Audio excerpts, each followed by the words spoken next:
Hello dears, welcome to my first vlog. അപ്പോൾ ഈ ഒരു വ്ളോഗ് തംബ്നെയിൽ കണ്ട പോലെ തന്നെ ഒരു അർമേനിയ വ്ളോഗാണ്. ഞാൻ ഏകദേശം ഒരു ജാനുവരി ടൈം, അതായത് ഒരു വിൻ്റർ സീസണിലൊക്കെയാണ് ഞാൻ ഈ ഒരു കൺട്രി വിസിറ്റ് ചെയ്യുന്നത്. അപ്പോൾ ഈ ഒരു കൺട്രി എന്ന് പറയുന്നത് നമുക്കൊരു ഭയങ്കര അഫോർഡബിളായിട്ട് യാത്ര ചെയ്യാൻ പറ്റുന്ന ഒരു കൺട്രിയാണ്. ഞങ്ങൾ ഈ യാത്ര സ്റ്റാർട്ട് ചെയ്യുന്നത് അബുദാബിയിൽ നിന്നാണ്, UAE നിന്നാണ് സ്റ്റാർട്ട് ചെയ്യുന്നത്.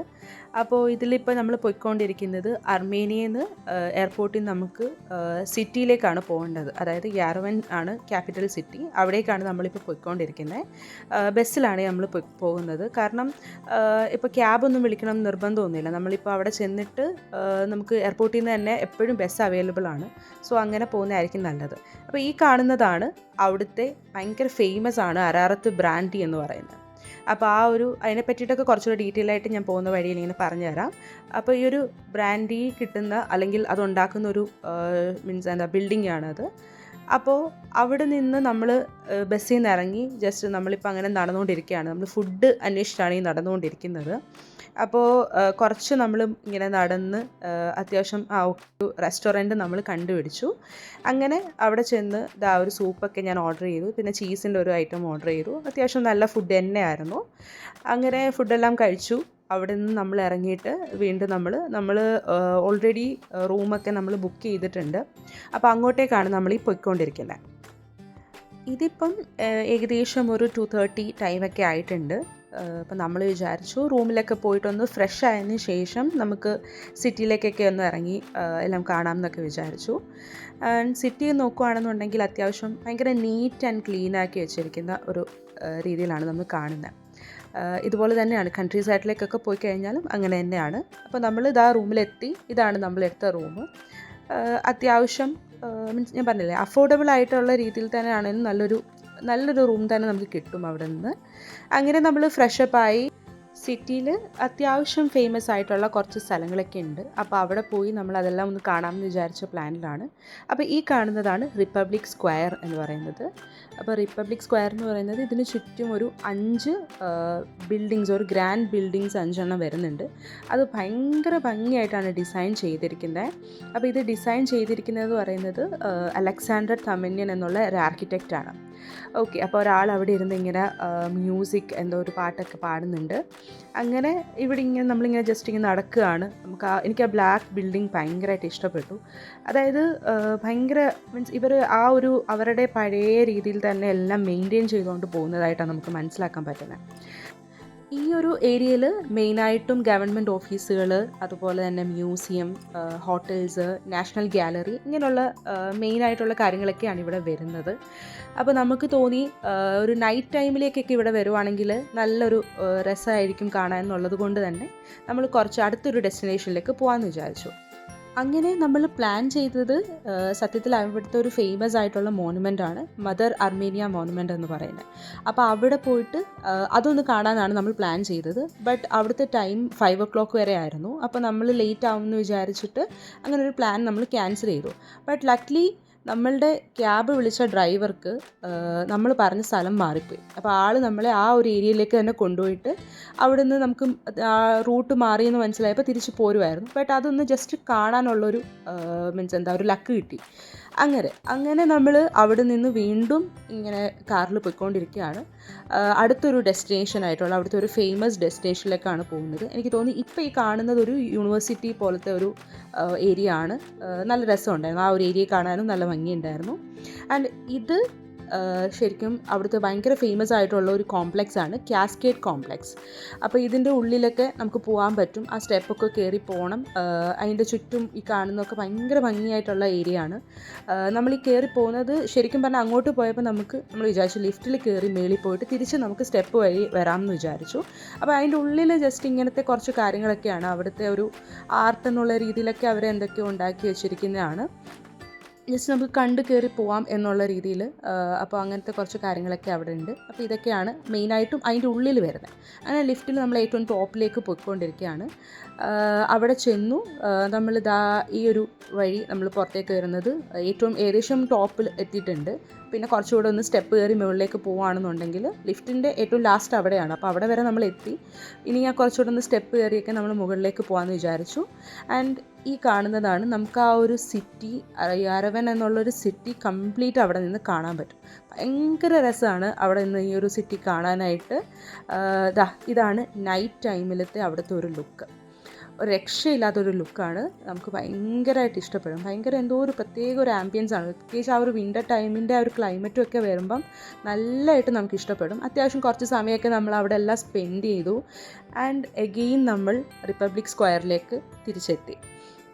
അപ്പോൾ റിപ്പബ്ലിക് സ്ക്വയറിൻ്റെ നൈറ്റ് ലൈഫ് എന്ന് പറയുന്നത് ഞാൻ പറഞ്ഞില്ലേ, നമ്മൾ പ്ലാൻ ചെയ്തിരുന്ന് വൈകുന്നേരം വരുവാണെങ്കിൽ, നൈറ്റ് ഏകദേശം വരുവാണെന്നുണ്ടെങ്കിൽ നല്ല രസമായിരിക്കും. അപ്പോൾ ഇത് നൈറ്റ് ഒരു 6:30-7, നൈറ്റല്ല, ഒരു ഈവനിങ് ടൈമാണ്. 6:30-7 ഒക്കെ ആയിട്ടേ ഉള്ളൂ. അതെ, 6:25 ആയിട്ടേ ഉള്ളൂ. അപ്പോൾ നമ്മളങ്ങനെ ആ ഒരു ഏരിയയിലൊക്കെ പോകാമെന്ന് വിചാരിച്ചു. ഇതാണ് അവിടുത്തെ ഒരു നൈറ്റ് ടൈം. അപ്പോൾ അവിടെ കുറച്ച് ആളുകളൊക്കെ പാട്ടൊക്കെ പാടുന്നുണ്ട്. നല്ല രസമാണ്, നല്ലൊരു ആംബിയൻസ് ആണ്. എനിക്ക് തോന്നുന്നു ഇപ്പം അർമേനിയ എന്ന് പറയുന്നത് ഓഫ് കോഴ്സ് പാട്ടിന് ഡാൻസിനൊക്കെ ഭയങ്കര ഇമ്പോർട്ടൻസ് കൊടുക്കുന്നതാണ്. ഇതെൻ്റെ ഒരു പ്രത്യേകതരം ഷോയും കാര്യങ്ങളൊക്കെയാണ്. കുറച്ച് എന്തൊക്കെയോ കാണിക്കാൻ ഉദ്ദേശിച്ചു, പക്ഷേ ചീറ്റിപ്പോയി, കുഴപ്പമില്ല. അങ്ങനെ ആ ഒരു ഡേ നമ്മളൊക്കെ അവിടുന്ന് ഫുഡെല്ലാം കഴിച്ചു, റൂമിലേക്ക് പോയി. കുറച്ച് യാത്ര ചെയ്തതിൻ്റേതായിട്ടുള്ള ക്ഷീണമൊക്കെ ഉണ്ട്. അപ്പോൾ സെക്കൻഡ് ഡേ നമ്മൾ അവിടെ നിന്ന് റൂം വെക്കേറ്റ് ചെയ്തിട്ട് നമ്മൾ കൺട്രി സൈഡിലേക്ക് പോവുകയാണ്. അപ്പോൾ ഇതാണ് നമ്മൾ കൺട്രി സൈഡ് എന്ന് പറഞ്ഞു കഴിഞ്ഞാൽ നമുക്ക് ഏകദേശം നല്ല ഒരു എന്താ പറയുക, ചെറിയ ഗ്രാമങ്ങളിലേക്കൊക്കെ പോകുമ്പം അതിൻ്റേതായിട്ടുള്ളൊരു ആംബിയൻസ് എൻജോയ് ചെയ്ത് പോകാൻ പറ്റുന്നുണ്ട്. നമ്മൾ റൂം വെക്കേറ്റ് ചെയ്ത് ഇറങ്ങിയത് കൊണ്ട് തന്നെ ലഗേജും കാര്യങ്ങളൊക്കെ നമ്മുടെ കയ്യിലുണ്ട്. അപ്പോൾ നമ്മൾ ഇനിയും അടുത്ത റൂം എടുത്തിരിക്കുന്നത് തസ്ഗദൂർ എന്നുള്ള സ്ഥലത്താണ്. അപ്പോൾ അവിടേക്ക് പോകുന്നതിന് മുന്നേ ആയിട്ട് ഒരു 2-3 ഡെസ്റ്റിനേഷനൊക്കെ നമ്മൾ പ്ലാൻ ചെയ്തിട്ടുണ്ട്.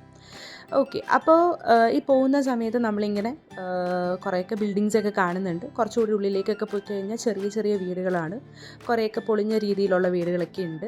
അപ്പോൾ അവിടെ നമ്മളിങ്ങനെ മനസ്സിലാക്കുന്നത് വെച്ച് കഴിഞ്ഞാൽ അവിടെ ഒന്നും ആൾക്കാർ കുറേയൊക്കെ താമസിക്കുന്നില്ല എന്നുള്ളതാണ്. അതായത് ഈ രാജ്യത്തു നിന്ന് കുറേ പേരൊക്കെ വേറെ മൈഗ്രേറ്റ് ചെയ്ത് വേറെ കൺട്രിയിലേക്കൊക്കെ പോയിട്ടുണ്ട്.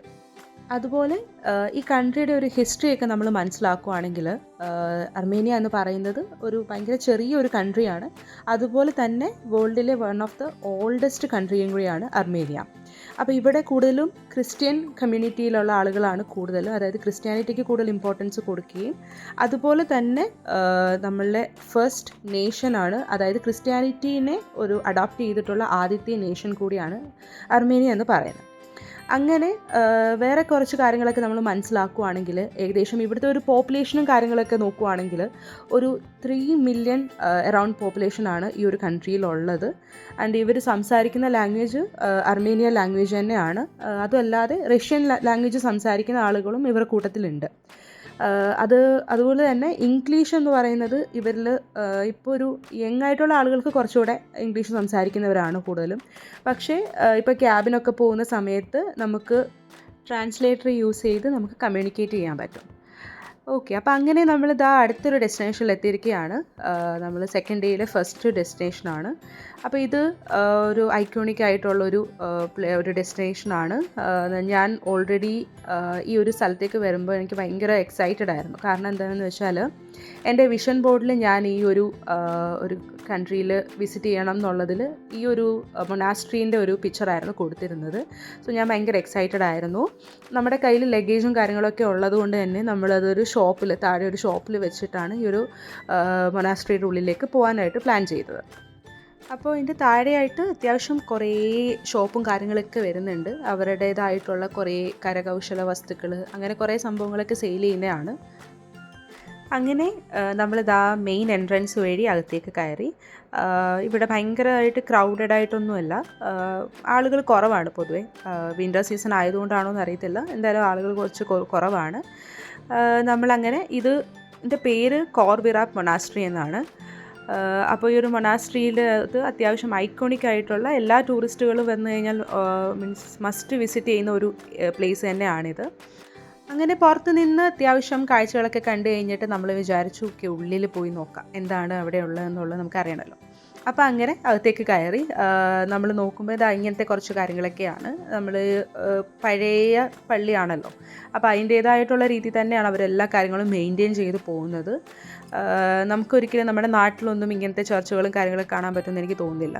കാരണം എന്താ വെച്ച് കഴിഞ്ഞാൽ നമ്മളെപ്പോഴും മോഡേണൈസേഷന് കൂടുതൽ ഇമ്പോർട്ടൻസ് കൊടുക്കുന്ന ആൾക്കാരാണ്. അപ്പോൾ ഇവിടെ എന്ന് പറഞ്ഞു കഴിഞ്ഞാൽ അവരുടെ ഈ പഴയ കാര്യങ്ങളൊക്കെ അതേപോലെ മെയിൻറ്റെയിൻ ചെയ്താണ് അവർ ടൂറിസ്റ്റുകളെ അട്രാക്റ്റ് ചെയ്തുകൊണ്ടിരിക്കുന്നത്. അപ്പോൾ അതൊരു നമുക്കത് പ്രത്യേകിച്ചൊരു പുതിയൊരു എന്താ പറയുക അനുഭവം എന്നുള്ള രീതിയിൽ നമുക്ക് കാണാൻ പറ്റുന്നൊരു കാര്യമാണ്. ആൻഡ് അത്യാവശ്യം അവനകത്തുള്ളിലൊക്കെ ഇത് കണ്ടു കഴിഞ്ഞിട്ട് നമ്മൾ പുറത്തേക്ക് ഇറങ്ങി ചുറ്റും ഇങ്ങനെ കാഴ്ചകളൊക്കെ കണ്ട് നമ്മളിങ്ങനെ നടക്കുകയാണ്. അപ്പോൾ ഈ ഒരു മൊനാസ്ട്രി എന്ന് പറയുന്നത് നമ്മളിവിടെ അർമേനിയയിൽ ക്രിസ്ത്യാനിറ്റിയുടെ ഒരു ബർത്ത് പ്ലേസ് ആയിട്ടാണ് ഈ ഒരു കോർവിറാക് മൊനാസ്ട്രി അവർ കാണുന്നത്. അവരുടെ ഒരു ഫെയ്ത്തിൻ്റെ അല്ലെങ്കിൽ ഒരു റെസിലിയൻസിൻ്റെ ഒക്കെ ഒരു സിമ്പിളായിട്ടാണ് ഈ ഒരു മൊനാസ്ട്രി അവർ കാണുന്നത്. അങ്ങനെ ഇതൊരു കുരിശടി പോലത്തെ ഒരു സംഭവമാണ്. നമ്മുടെ നാട്ടിലൊക്കെ ഇത് കുരിശടി എന്നാണ് പറയുന്നത്. അപ്പോൾ അവിടെ ഇങ്ങനെ ജസ്റ്റ് അതിന് മുകളിലൊക്കെ ഒന്ന് പോയി. അപ്പോൾ നമ്മളവിടെ നിൽക്കുന്നതിൻ്റെ കൂടെ തന്നെ കുറേ ടൂറിസ്റ്റുകളൊക്കെ ഉണ്ട്. അവരവിടെ ഫോട്ടോസൊക്കെ എടുക്കുന്നു, അവരുടേതായ കാര്യങ്ങളിലൊക്കെ എൻഗേജ്ഡ് ആണ്. അതുപോലെ തന്നെ നമ്മളവിടെ ഒരു മലയാളി കപ്പിളിനെയും മീറ്റ് ചെയ്തിരുന്നു. അവർ നമ്മുടെ കൂടെ തന്നെ അബുദാബിയിൽ നിന്ന് തന്നെ കയറിയതാണ്. അങ്ങനെ അവരോടും കുറച്ച് നേരമൊക്കെ ടൈമൊക്കെ സ്പെൻഡ് ചെയ്ത് സംസാരിച്ചൊക്കെ കഴിഞ്ഞിട്ട് നമ്മൾ അടുത്തൊരു ഡെസ്റ്റിനേഷനിലേക്ക് പോകാമെന്ന് പ്ലാൻ ചെയ്തു. അങ്ങനെ നമ്മൾ അവിടെ നിന്ന് ഇറങ്ങി അടുത്തൊരു ഡെസ്റ്റിനേഷനിലേക്ക് പോയിക്കൊണ്ടിരിക്കുകയാണ്. അപ്പോൾ ഇവിടേക്ക് പോകുമ്പോൾ നമുക്ക് ക്ലൈമറ്റ് അല്ലെന്നുണ്ടെങ്കിൽ വിൻ്റർ എന്നുള്ളതിനെ കുറച്ചുകൂടി വേറൊരു രീതിയിൽ എക്സ്പീരിയൻസ് ചെയ്യാൻ പറ്റുന്ന രീതിയിലാണ് നമ്മൾ ഈ ഒരു യാത്ര ചെയ്തുകൊണ്ടിരിക്കുന്നത്. അപ്പോൾ അവിടെ നമുക്ക് മഞ്ഞും കാര്യങ്ങളൊക്കെ ഇങ്ങനെ കാണാൻ പറ്റും. നേരത്തെ അത്രയും മഞ്ഞ് നമുക്ക് അത്ര കാണാൻ പറ്റുന്നുണ്ടായിരുന്നില്ല. ആൻഡ് ഇങ്ങനെ നമ്മൾ പോയിക്കൊണ്ടിരിക്കുന്നത് ഒരു സിഗ്സാഗ് റോഡ് പോലെയാണ് വന്നിരിക്കുന്നത്. അപ്പം ശരിക്കും ഈ ഒരു യാത്ര ചെയ്തുകൊണ്ടിരിക്കുമ്പം നമുക്ക് തോന്നിയൊരു കാര്യം എന്താണെന്ന് വെച്ചാൽ ഈ ഒരു ഡ്രൈവിംഗ് എന്ന് പറയുന്ന സ്കിൽഡായിട്ടുള്ള അത്യാവശ്യം, അതായത് ഇപ്പം നാട്ടിൽ വണ്ടി ഓടിക്കുന്ന, ഇപ്പം നമ്മൾ പറയാറില്ലേ കേരളത്തിൽ വണ്ടി ഓടിക്കുന്ന ആൾക്ക് എവിടെ പോലും വണ്ടി ഓടിക്കാം എന്ന് പറയുന്ന പോലെ ആ ഒരു കോൺഫിഡൻസിൽ ഇവിടെ വണ്ടി ഓടിക്കാൻ പറ്റുമോ എന്നുള്ളത് എനിക്കറിയത്തില്ല. കാരണം ഇവിടുത്തെ ഡ്രൈവിംഗ് ചെയ്യുന്ന ആളുകൾ ഭയങ്കര റാഷ് ഡ്രൈവാണ് ചെയ്യുന്നത്. അപ്പോൾ അത്ര സേഫായിട്ട് എനിക്ക് പുറത്തുനിന്ന് വരുന്ന ഒരാൾക്ക് എത്ര സേഫ്റ്റി ഉണ്ടാവും എന്നുള്ളത് അറിയത്തില്ല. സോ അതുകൊണ്ട് തന്നെ ഇങ്ങനെ ക്യാബിലൊക്കെ പോകുന്നതായിരിക്കും നല്ലത്. ഇവിടുന്ന് വണ്ടിയൊക്കെ എടുത്തിട്ട് അങ്ങനെ ഓടിക്കുന്നത് എത്ര സേഫാണെന്ന് തോന്നുന്നില്ല. ഓക്കെ, അങ്ങനെ നമ്മൾ അടുത്തൊരു ഡെസ്റ്റിനേഷനിലേക്ക് പോകാം എന്നുള്ളൊരു പ്ലാനിൽ ഇങ്ങനെ പോയിക്കൊണ്ടിരിക്കുകയാണ്. നമ്മൾ നമ്മുടെ അടുത്ത ഡെസ്റ്റിനേഷനിലെത്തി. നേരത്തെ ചെയ്ത അതേ പ്രോസസ്സ് തന്നെ ഇവിടെയും ചെയ്തിട്ടുണ്ട്. നമ്മുടെ കയ്യിലുണ്ടായിരുന്ന ലഗേജൊക്കെ അവിടെ ഒരു ഷോപ്പിൽ വെച്ചിട്ട് നമ്മൾ അകത്തേക്ക് വന്നു. അർമേനിയയിൽ ഞാൻ കണ്ടതിൽ എൻ്റെ മോസ്റ്റ് ഫേവറേറ്റ് ആയിട്ടുള്ള ഒരു ഡെസ്റ്റിനേഷനാണ്. ഞാൻ പോയിട്ടുള്ള എല്ലാ ഡെസ്റ്റിനേഷനും എനിക്ക് നല്ല ഇഷ്ടപ്പെട്ടു. പക്ഷേ ഒരു പിടി മുകളിൽ നിൽക്കുന്നത് ഇതായിരിക്കും എന്ന് എനിക്ക് തോന്നുന്നു. പഗാൻ ടെമ്പിൾ ഓഫ് ഗാർണി ടെമ്പിൾ എന്നാണ് ഇതിനെ അറിയപ്പെടുന്നത്. സത്യം പറഞ്ഞാൽ നമുക്ക് ഈ ഒരു ബാഹുബലി സെറ്റൊക്കെ ഇട്ടിട്ട് നമുക്ക് ആ ഒരു ഫീൽ കിട്ടുന്ന പോലെയാണ് ഇത്. ശരിക്കും ഇതൊരു വീഡിയോയിൽ കാണുന്നതിനേക്കാളും ഭംഗിയാണ് നമുക്കിത് നേരിട്ട് കാണുമ്പം. ഇതിൻ്റെ ഒരു ആംബിയൻസ്, ഇതിൻ്റെ ഒരു അറ്റ്മോസ്ഫിയർ ഒക്കെ ഭയങ്കര ഒരു പ്രത്യേക ഒരു ഭംഗിയാണ്. ആൻഡ് നമുക്ക് തോന്നുന്ന വേറൊരു അത്ഭുതം എന്ന് പറയുന്നത് ഇങ്ങനെയൊക്കെ ഒരു എന്താ പറയുക ടെമ്പിളൊക്കെ കൊണ്ടുവന്ന് ഇത്രയും ഉള്ളിൽ, അതായത് ഒരു കൺട്രി സൈഡിൽ ഇത്രയും ഉള്ളിൽ ഏകദേശം 30 കിലോമീറ്റേഴ്സാണ് സിറ്റിയിൽ നിന്ന് ഇവിടേക്ക് വരുന്നത്. ആൻഡ് ഈ വരുന്ന വഴിക്കൊക്കെ നമ്മളിങ്ങനെ മൗണ്ടെയ്ൻസൊക്കെ മാത്രമേ ഉള്ളൂ കാണാൻ പറ്റുക. അങ്ങനെ ഒരു സ്ഥലത്താണ് അവർ ഇതുപോലെ ഒരു ഭംഗിയായിട്ടൊരു ടെമ്പിള് അവർ ബിൽഡ് ചെയ്തിരിക്കുന്നത്. അപ്പോൾ അത് ശരിക്കും ഒരു അത്ഭുതമായിട്ട് തന്നെയാണ് നമുക്ക് ഫീൽ ചെയ്തത്.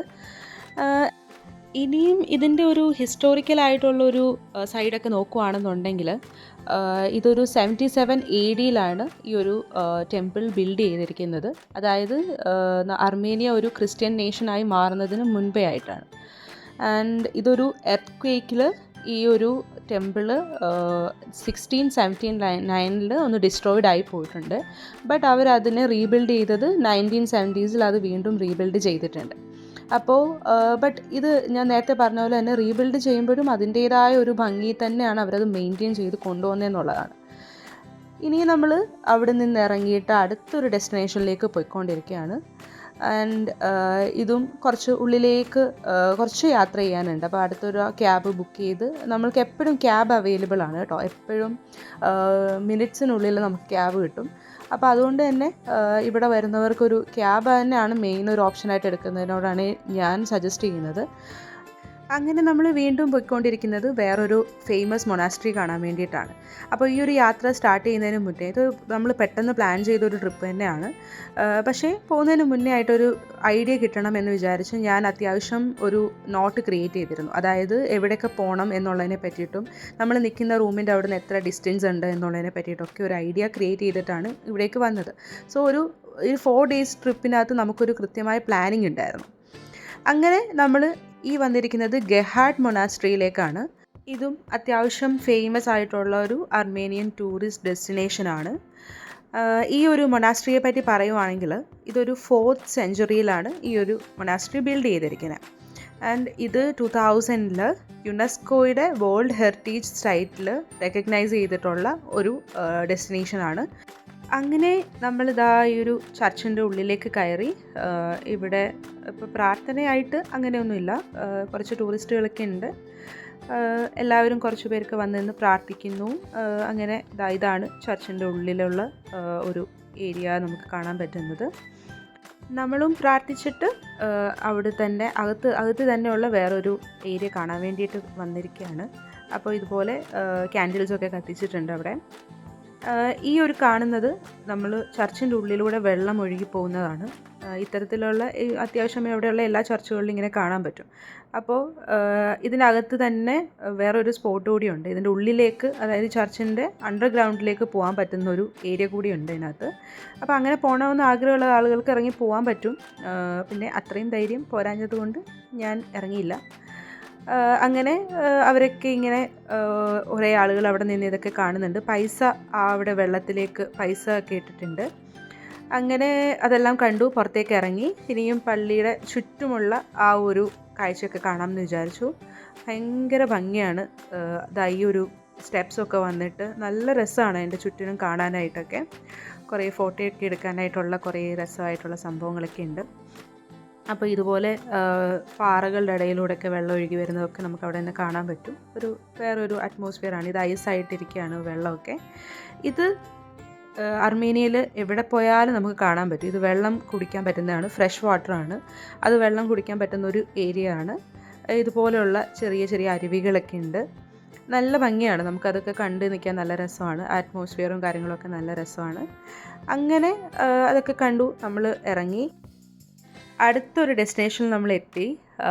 ഇത് നമ്മൾ നേരത്തെ കണ്ട ഗെഹാഡ് മൊണാസ്ട്രിക്ക് തൊട്ടടുത്തായിട്ട് തന്നെയാണ് ഈ ഒരു ഡെസ്റ്റിനേഷൻ വരുന്നത്. അപ്പോൾ ഇതിനെ പറയുന്നത് സിംഫണി ഓഫ് സ്റ്റോൺസ് എന്നാണ് പറയുന്നത്. സിംഫണി ഓഫ് സ്റ്റോൺസ് എന്ന് പറയുമ്പം ഇത് നാച്ചുറലി ക്രിയേറ്റഡ് ആയിട്ടുള്ള ഒരു ഡെസ്റ്റിനേഷനാണ്. ഈ ഒരു പ്ലേസിൻ്റെ പ്രത്യേകത, അല്ലെങ്കിൽ സിംഫണി ഓഫ് സ്റ്റോൺസ് എന്നൊക്കെ ഇതിനെ പറയുന്നതിൻ്റെ കാരണം, ഇത് കണ്ടില്ലേ, ഇത് ലാവ ഉരുകി ഈ ഒരു രീതിയിലായതാണ്. പക്ഷേ ഇതിനെ കണ്ടു കഴിഞ്ഞാൽ ഈ മ്യൂസിക്കൽ ഇൻസ്ട്രുമെൻസിൻ്റെയൊക്കെ ആ ഒരു സ്ട്രക്ചറിലാണ് ഇത് വന്നിരിക്കുന്നതെന്നാണ്. അതുകൊണ്ടാണ് ഇതിനെ സിംഫണി ഓഫ് സ്റ്റോൺസ് എന്ന് പറയുന്നത്. അതിൻ്റെ തൊട്ടടുത്തായിട്ട് ഇതുപോലൊരു അരുവിയൊക്കെ ഉണ്ട്. ഭയങ്കര രസമാണ്. നമുക്ക് അവിടെ ഭയങ്കര കാമായിട്ടുള്ളൊരു പ്ലേസാണ്. അതിൻ്റെ തൊട്ടടുത്തായിട്ട് ഇതുപോലെ അരുവിയൊക്കെ ഉണ്ട്. നല്ല രസമാണ്. നമുക്ക് ആ ഒരു ആംബിയൻസ് ഒക്കെ നല്ല ഇഷ്ടപ്പെടും. അതുകൂടാതെ കുതിരകളൊക്കെ അവിടെ ഉണ്ട്. ഇപ്പം കുതിരയിലൊക്കെ കയറി ആർക്കെങ്കിലും അങ്ങോട്ടേക്കൊക്കെ താഴേക്കൊക്കെ പോകണമെന്ന് താല്പര്യമുള്ളവരുണ്ടെങ്കിൽ അങ്ങനെ ചെയ്യാം. അപ്പം ഞാൻ നല്ല തണുപ്പാണെന്ന് അറിയാം വെള്ളത്തിന്, എന്നാലും എനിക്കൊരു ആഗ്രഹം ആ തണുപ്പ് എത്രയുണ്ടെന്ന് അറിയാൻ വേണ്ടിയിട്ട്. നല്ല തണുപ്പുണ്ട്. പക്ഷേ ഭയങ്കര ഫ്രഷ് വാട്ടറാണ്. നല്ല രസമാണ്. അതായത് ഈ ഒരു വണ്ടിയൊക്കെ കണ്ടില്ലേ, ഇത് അവിടെയുള്ള ആളുകൾ, ഇപ്പോൾ ടൂറിസ്റ്റുകൾ വരുന്നവർക്ക് താഴേക്കൊക്കെ പോയിട്ടൊക്കെ അങ്ങനെ ചെയ്യണം എന്നുണ്ടെങ്കിൽ അവരെ കൊണ്ടുപോകാൻ വേണ്ടിയിട്ടുള്ള വണ്ടിയാണ്.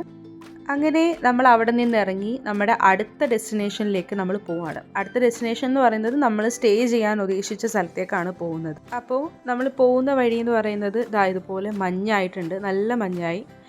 പക്ഷേ എനിക്ക് എൻ്റെ ഹെൽത്ത് അത്ര ഓക്കെ ആയിരുന്നില്ല. അതുകൊണ്ട് ഞാൻ കുറച്ച് അധികം ഉറങ്ങുമായിരുന്നു ചെയ്തത്. നമ്മുടെ കൂടെ ഉണ്ടായിരുന്ന ക്യാബിൻ്റെ ഡ്രൈവറായിട്ടുള്ള ചേട്ടനും ഭയങ്കര ഹെൽപ്പിംഗ് ആയിരുന്നു. ഇതങ്ങനെ ഡേ 3 ആണ്. തസ്ഗദോറിൽ എത്തിയിട്ടുണ്ട്. തസ്ഗദോറിൽ ഇതാണ് നമ്മളുടെ വിൻഡോയിൽ നിന്ന് നോക്കുന്ന ഒരു വ്യൂ കാണുന്നത്. നമ്മൾ ഇന്ന് പോകുന്നത് ആ മേളിൽ കാണുന്ന മലയിലേക്കാണ്. കംപ്ലീറ്റ് ഐസാണ്. അവിടെ റോപ്പ് വേ വരുന്നുണ്ട്. അപ്പോൾ നമ്മൾ അതിൽ കയറിയിട്ട് അതിൻ്റെ ടോപ്പിലേക്ക് പോകാം എന്നുള്ളൊരു പ്ലാനിലൊക്കെ ഇരിക്കുകയാണ്. അങ്ങനെ നമ്മുടെ 3rd ഡേ പ്ലാൻ അനുസരിച്ചുള്ള റോപ്പ് വേയിൽ കയറി നമ്മൾ അതിൻ്റെ ഏറ്റവും ടോപ്പിലേക്ക് പോകാം എന്നുള്ള പ്ലാനിലാണ് നിൽക്കുന്നത്. നമ്മളിതാ ടിക്കറ്റൊക്കെ എടുത്തു. നമ്മൾ ഓരോ സ്റ്റേഷനിൽ നിന്ന് അടുത്ത സ്റ്റേഷനിലേക്ക് ഇങ്ങനെ പോയിക്കൊണ്ടിരിക്കണം. അപ്പോൾ സ്റ്റേഷൻ എന്ന് പറയുന്നത് 4 സ്റ്റേഷൻസ് വരുന്നുണ്ട്. ഇതിൽ ഓരോ സ്റ്റേഷനിലും നമുക്ക് ഇറങ്ങാൻ പറ്റും. ഈ ഒരു ചെയർ ലിഫ്റ്റിൽ കയറിയാണ് നമ്മൾ മുകളിലേക്ക് പോകുന്നത്. അപ്പോൾ ചെയർ ലിഫ്റ്റിൽ കയറുക എന്ന് പറയുന്നത് അവരൊരിടത്ത് സ്റ്റോപ്പ് ചെയ്ത് തരത്തില്ല, നമ്മൾ തന്നെ ചാടി അതിൽ ഇരിക്കുക എന്നുള്ളതാണ്. അപ്പോൾ അത് കുറച്ച് ആദ്യമൊക്കെ നമുക്ക് കുറച്ച് പേടിയുണ്ടായിരുന്നു. കാരണം നിർത്തുന്നില്ലല്ലോ. അപ്പോൾ നമ്മളതിങ്ങനെ കണ്ടിന്യൂസ്ലി ഇങ്ങനെ ആ ലിഫ്റ്റ് ഇങ്ങനെ പോയിക്കൊണ്ടിരിക്കുന്നത് കൊണ്ടുള്ളൊരു ടെൻഷനുണ്ടായിരുന്നു. അപ്പം ഫസ്റ്റ് എൻ്റെ ആ ഫേസിൽ ആദ്യം കയറിയതിൻ്റെ ആ ടെൻഷൻ കാണുന്നുണ്ട്. ഈ ഒരു ഏരിയയിൽ ഒത്തിരി ക്രൗഡഡ് അല്ല, എന്നാലും ഓരോ സ്റ്റേഷനിലെത്തുമ്പോൾ അത്യാവശ്യം ആളുകളൊക്കെ അവിടെ ഉള്ളതായിട്ട് കാണാം. പക്ഷേ ചെയർ ലിഫ്റ്റിലൊക്കെ ആളുകൾ കുറവാണ്. മെയിൻലി ഇവിടെ വരുന്ന ആളുകൾ സ്കീയിങ് ചെയ്യുന്ന ആൾക്കാരാണ് കൂടുതൽ വരിക. പിന്നെ സ്നോ ബോർഡിംഗ് ഒക്കെ ചെയ്യുന്നവരുണ്ട്. ഇത്തരത്തിലുള്ള ആക്ടിവിറ്റീസൊക്കെ ചെയ്യുന്ന ആൾക്കാരാണ് കൂടുതൽ വരിക. അപ്പം ഈ സ്കീയിങ് ഒക്കെ ചെയ്യുന്നവരും ഇതേപോലത്തെ മറ്റേ നമ്മുടെ ചെയർ ലിഫ്റ്റിലൊക്കെ കയറിയിട്ട് ഓരോ സ്റ്റേഷനിലെത്തും. അവിടെ നിന്ന് സ്കീയിങ് ചെയ്താണ് അവരൊക്കെ താഴേക്ക് പോകുന്നത്. അപ്പോൾ നമ്മളിതുപോലെ മുകളിലെത്തി 3rd സ്റ്റേഷനിലെത്തിയ സമയത്ത് ഒരു മലയാളി കപ്പിളിനെ കണ്ടു. അവരോട് നമ്മൾ വർത്തമാനമൊക്കെ പറഞ്ഞു, അവരുടെയൊക്കെ ഫോട്ടോസൊക്കെ എടുത്തു.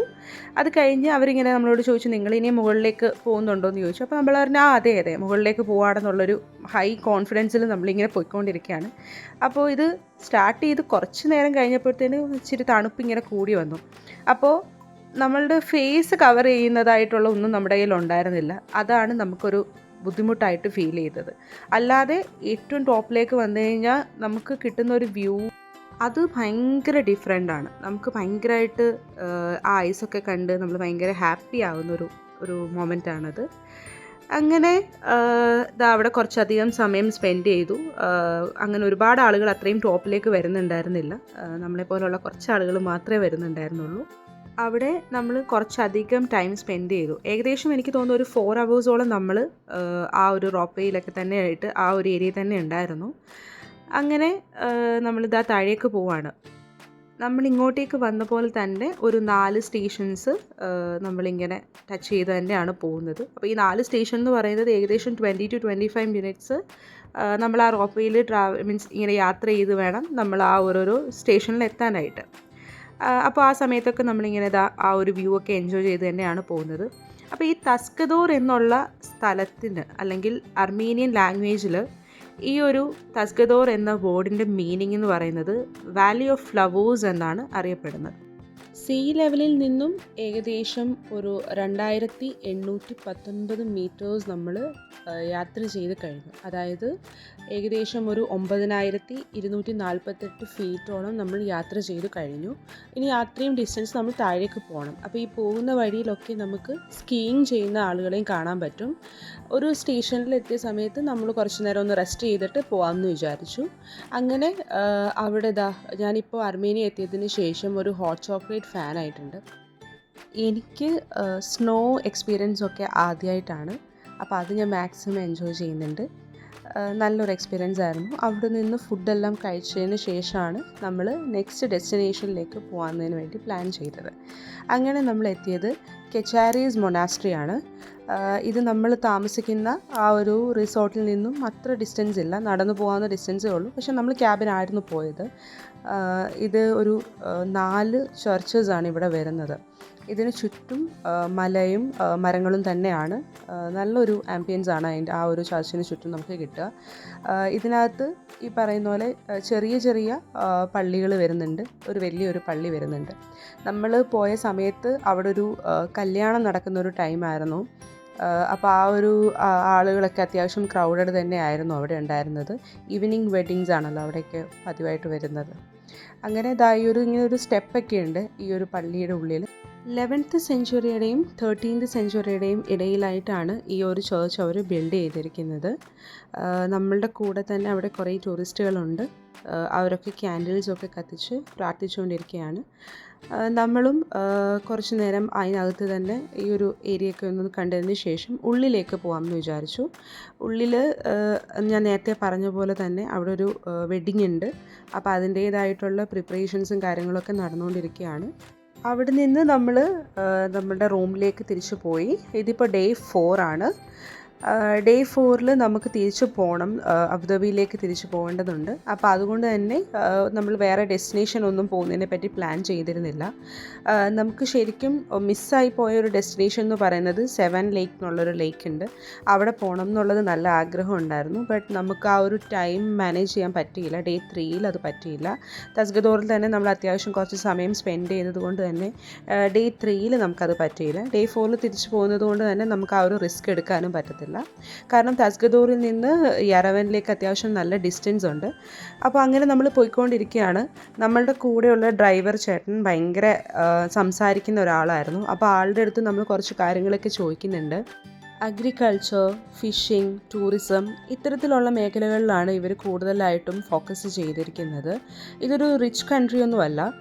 ഇപ്പോൾ ഏഷ്യൻ കൺട്രി ആണ് എന്ന് പറഞ്ഞാൽ പോലും ഇതിൻ്റെ ജോഗ്രഫി വെച്ച് നോക്കുമ്പം കൂടുതലും ഒരു യൂറോപ്യൻ കൺട്രിയുടേതായിട്ടുള്ള രീതിയിലാണ് നമുക്ക് തോന്നുക. ഇപ്പം ഇതിൻ്റെ ഒരു ബോർഡറിലേക്ക് നോക്കുന്ന സമയത്ത് തുർക്കിയാണ് ഇതിൻ്റെ ഒരു വെസ്റ്റ് സൈഡിൽ വരുന്നത്, ജോർജിയയാണ് നോർത്ത് സൈഡിൽ വരുന്നത്, ഈസ്റ്റ് സൈഡിൽ അസർബൈജാനാണ്, സൗത്ത് സൈഡിലേക്ക് വരുമ്പോൾ അത് ഇറാനാണ്. അർമേനിയയ്ക്കും അപ്പോൾ ഇത്തരത്തിലുള്ള രാജ്യങ്ങളുടേതായിട്ടുള്ള ഫീച്ചേഴ്സ് തന്നെയാണ് വരുന്നത്. കുറച്ചുകൂടി ബഡ്ജറ്റ് ഫ്രണ്ട്ലി ആണ് അർമേനിയ മറ്റുള്ള കൺട്രിയെ കമ്പയർ ചെയ്യുമ്പം. ഇപ്പോൾ ഒരു UAE വരുന്ന ആളുകളാണെങ്കിൽ ഒരു 800 dirhams ഒക്കെ ഒരാൾക്ക് വേണ്ടി സ്പെൻഡ് ചെയ്യാനായിട്ടുണ്ടെങ്കിൽ നല്ല ലാവിഷായിട്ട് നമുക്ക് പോയിട്ട് വരാൻ പറ്റും. അതുപോലെ നമ്മളിങ്ങനെ ഫുഡിനെ പറ്റിയിട്ടൊക്കെ സംസാരിക്കുമായിരുന്നു. അപ്പോൾ അവരവിടെ ഞാൻ ആദ്യം പറഞ്ഞ ആ അരാറത്ത് ബ്രാൻഡിനെ പറ്റിയിട്ടൊക്കെ സംസാരിക്കുന്നുണ്ട്. 10 വയസ്സ് പ്രായമുള്ളവർ തൊട്ട് ആ ഒരു ബ്രാൻഡ് അവിടെ യൂസ് ചെയ്ത് തുടങ്ങുന്നവരാണ്. പിന്നെ അവിടുത്തെ ചില സ്പെഷ്യൽ സ്വീറ്റ്സ് ഉണ്ട്. ലവാഷ് എന്നുള്ളൊരു ബ്രെഡുണ്ട്, അത് നമ്മൾ ട്രൈ ചെയ്തായിരുന്നു. പിന്നെ ഒരു ഫ്രൂട്ടിൻ്റെയൊക്കെ പൾപ്പ് വെച്ചിട്ട് ഒരു ഒരു ചാട്ട് പോലൊരു സാധനം ഉണ്ടാക്കുന്നുണ്ട്. അതും ഒരു നല്ല രസമാണ്. നമുക്കത് കഴിക്കാനൊരു ഇഷ്ടപ്പെടുന്ന രീതിയിലാണ്.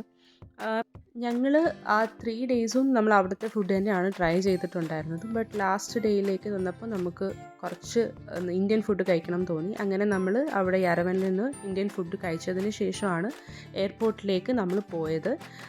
അവിടെ നിന്ന് നമുക്ക് കാരണം കുറച്ച് ദിവസം കഴിയുമ്പോൾ നമുക്ക് കുറച്ച് ചോറും കറിയും കിട്ടിയാൽ എന്നുള്ളൊരു തോന്നൽ വരത്തില്ലേ, ആ ഒരു ഫീലിങ്ങോട് കൂടിയാണ് നമ്മൾ അവിടെ ഇന്ത്യൻ ഫുഡ് കഴിക്കാമെന്ന് വിചാരിച്ചത്. അങ്ങനെ നമ്മൾ ഫുഡൊക്കെ കഴിച്ചു. ഈ കാണുന്നതാണ് യരവൻ്റെ എയർപോർട്ട്, അതായത് അർമേനിയയുടെ എയർപോർട്ടാണ് ഈ കാണുന്നത്. നമ്മൾ ഒരു 2 മണിയോട് കൂടി അവിടെ എത്തിയിട്ടുണ്ടായിരുന്നു. കാരണം ഒത്തിരി ലേറ്റ് ആവാതെ ചെക്കിനൊക്കെ ചെയ്യേണ്ടത് കൊണ്ട് തന്നെ കുറച്ച് നേരത്തെ തന്നെ നമ്മൾ അവിടെ എത്തി. അങ്ങനെ എന്നെ സംബന്ധിച്ച് ഈ ഒരു ട്രിപ്പ് എനിക്ക് ഭയങ്കരമായിട്ട് ഇഷ്ടപ്പെട്ടു. എസ്പെഷ്യലി വിൻ്റർ സീസണിൽ ഇതൊരു മസ്റ്റ് വിസിറ്റ് പ്ലേസ് ആണ്. എൻ്റെ ഈ വ്ളോഗിലൂടെ അർമേനിയയെ പറ്റിയിട്ട് അത്യാവശ്യം ബേസിക് ഐഡിയാസ് തരാൻ പറ്റിയെന്നാണ് ഞാൻ വിശ്വസിക്കുന്നത്. എൻ്റെ ഈ വ്ളോഗ് ഇഷ്ടപ്പെട്ടിട്ടുണ്ടെങ്കിൽ please do like, share and subscribe my channel. പുതിയ ഒരു വീഡിയോ ആയിട്ട് നമുക്ക് വീണ്ടും കാണാം. See you all soon.